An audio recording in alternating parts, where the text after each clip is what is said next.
Okey, saya nak buat video khas pasal boat ni tentang bunyi. Sebab video yang hari tu ramai yang tanya betul ke bunyi dia boat tu bunyi macam tu macam F1 apa semua tu.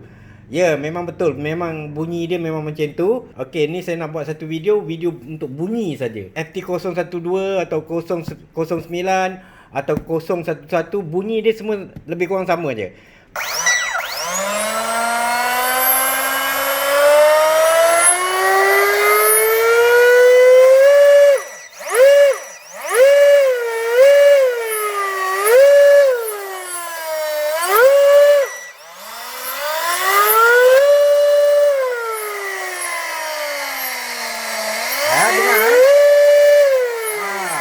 Okay, itu dia bunyi dia. Memang itulah bunyi dia yang dalam video tu.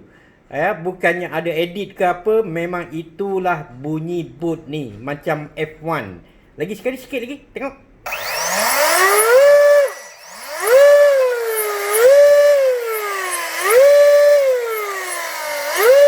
Kalau kita terlampau lama tanpa masuk dalam air, takut dia punya EAC dia boleh terbakar. Nak test memang letak dekat air. Okey?